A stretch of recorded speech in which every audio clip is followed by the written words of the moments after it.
Lost Star Korea just had their big live stream talking about a lot of issues they had, and of course not everything got addressed, but we have some very juicy news. I will say though, before we get started, take these with a grain of salt. These can always change. These are not going to be most of the things coming right away, but there is a ton of very interesting topics to talk about. Of course, let me know in the comment section down below what you guys think. Do you think they're good? Do you think they are bad? So let's just get started. Here we have ourselves the Reddit post covering everything that was said in the post. If you want to watch the live of the video, it was nothing that interesting. It's just literally the director sitting there and yapping in Korean without subtitles. So don't worry about it, you're not missing much as well. I know this invent link is here as well if you want to go ahead and read it. You can type it in your browser if you want to. Currently invent is just overloaded, and if you click it, it literally just has a blank page and it said like please try again in a few minutes. It's done that literally since the update came out like an hour ago, so don't worry about it.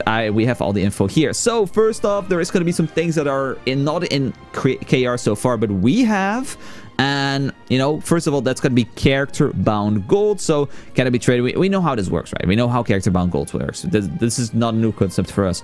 They as well got themselves the golden frog. They had this once before, I'm pretty sure, but they never got it back after. It's a different version from ours, which is interesting because they can just pay pure gold right away to get the items. For us, we have to pay gold for a bag, and then the bag can contain a coin, and the coin can then be used for the items. And this is the original way of frog. So if you didn't play at the start of the game, we had golden frog, which was a physical NPC in the world, and you just literally paid a flat amount of gold. You just paid 4 gold and you got a bag of items. You got 4 gold, you got 50 leap stones, you got to be paid 10,000 gold, you got yourself an engraving. And it seems in here it's the same thing. So they do have some selectors as well, and they do have some random relics in there. I think they said that you get yourself 1 relic selector and there's some random bags, and you can see there's even some accessory shards and the other stuff we don't really know. I'm probably pretty sure it's going to be leap stones and other kind of things. So their frog store looks pretty interesting. I personally prefer this. I hate random bags.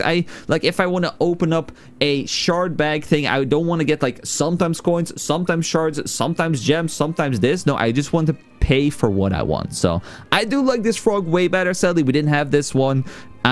Next time, maybe better luck. So we're going into the big one right away, and that's going to be the gem tuning system. So once this was revealed on stream, this was actually mistranslated, and I hope they actually translated it better and explained it here. Yes, they did. Okay, so we have ourselves the gem tuning system, and I'm going to open up a different tab because this explains a little bit better. So there's going to be the new system gem adjustment. You can put your tradable gems into the system. Then the gems become character bound. So think about that you're kind of binding your gems to your class. Then if those gems are in that system, you can freely change them from a DPS gem to a cooldown gem. You can change their skills freely like we do on the event gems, and the bound gems get more attack power. So let's just say currently we get like from a level 8 gem, I think it's like 0.60% attack power, maybe goes to 1%.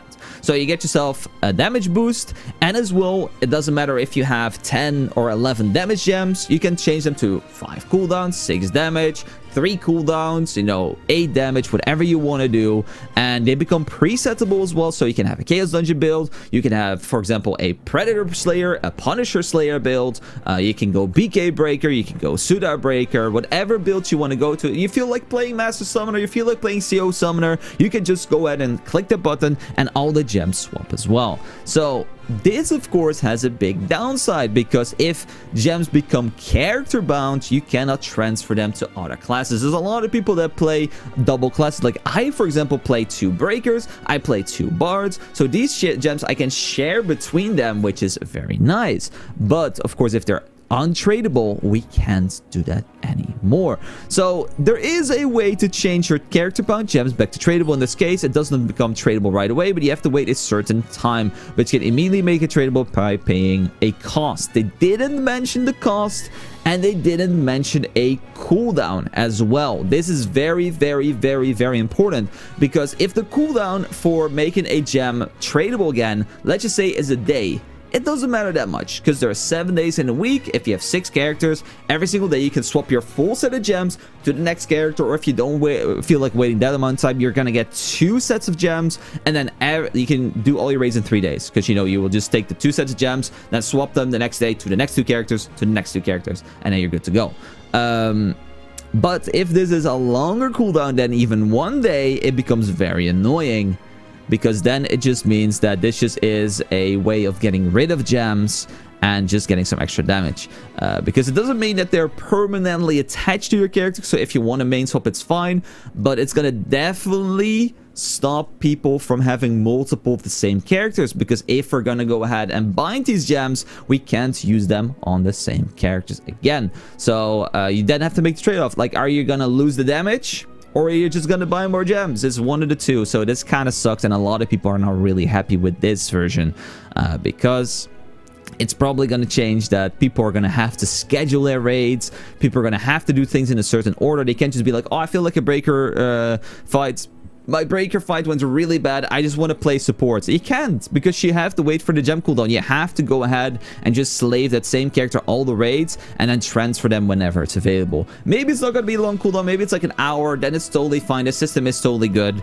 But knowing the devs, it's probably going to be a day, or people even speculated it can be a week. And if it's a week, this is a really trash system, because this just means nothing changes, and it's even worse for if you have the same gems, because then you just have to buy more gems. So that's going to be the gem adjustment system, which is interesting.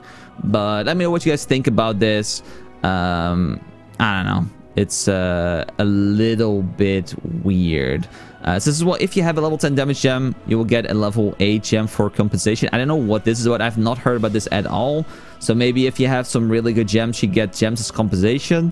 We'll have to be seen what this is about, because I've not heard any streamer or anyone talk about this, so I don't know where they got this part from. So next up, raid difficulty will be adjusted. This is a very controversial topic, because I know some people like this and some people are like, absolutely heck no. And so what are they doing, guys? They're adding a death count. So think about Behemoth. You have lives. Literally just means you have a res. So it will be added in all Kazaros raids. So it will be Echidna and above. And everyone will have 1 res. So it's not going to be a raid-wide res. It's going to be a character res. So this means that, of course, it's not that one person can die 8 times, but it just means you can die once in the raid, okay? So normal mode will be easier, stress-free. You will not have to simply adjust mechanics, but delete mechanics indeed as well. So they want to go ahead and remove raid wipes from normal mode as well, because they think it's too hard. I don't know. I think normal modes have been fine, especially like if they're gonna remove the wipe max and they're gonna add a life, like do one of the two. Like I get maybe like normal mode shouldn't have super big raid wide max, you know, if you really want it to be normal mode, if you want it to be easier. But why do all the mech removal and a death? You know, like that's a lot. Like that literally just means that no matter what, unless you're deep, like it will just turn into, do you have damage? Yes, you clear. That's it. There's no nothing. Literally, there's no reason or no way to wipe or no way to have to reset at all, unless everyone is so mega bad. But you know,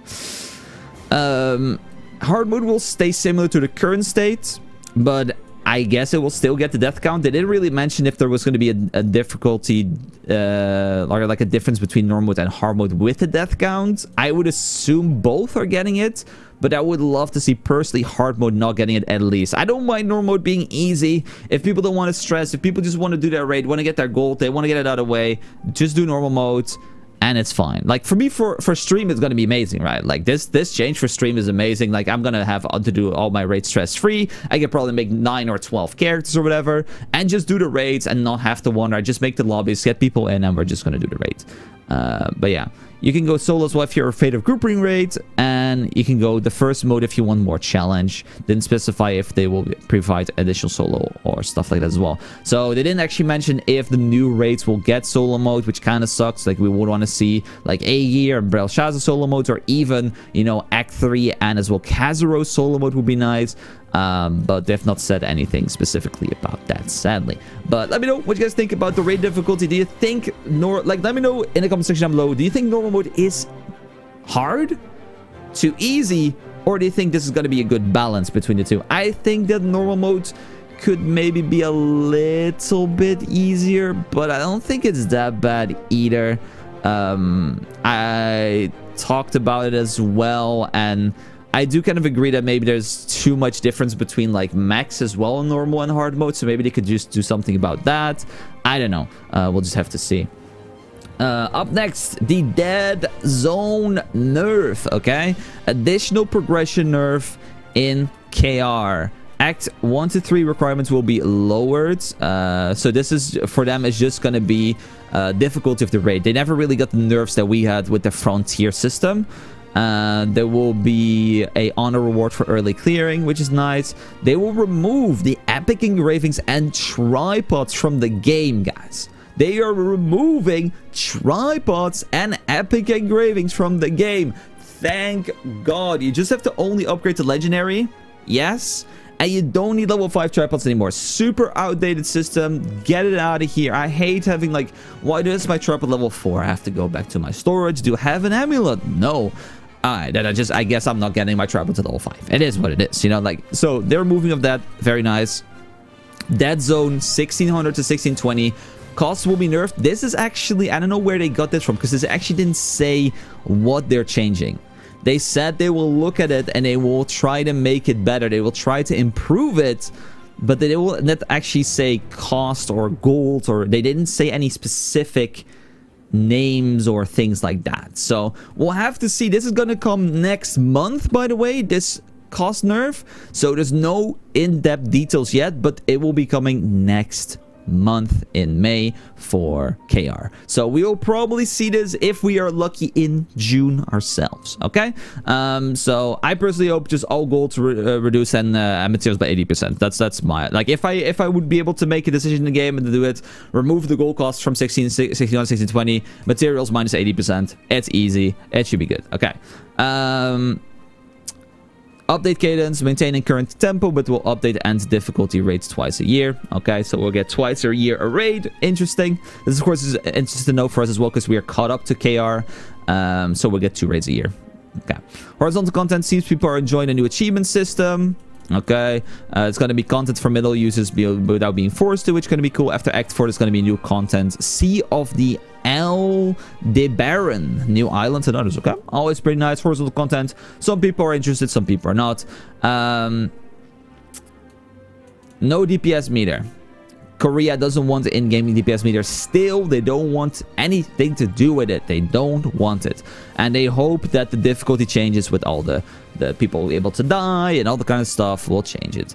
New balance patch being prepared and is dropped soon. I think as well, by the way, we've looked at the patch.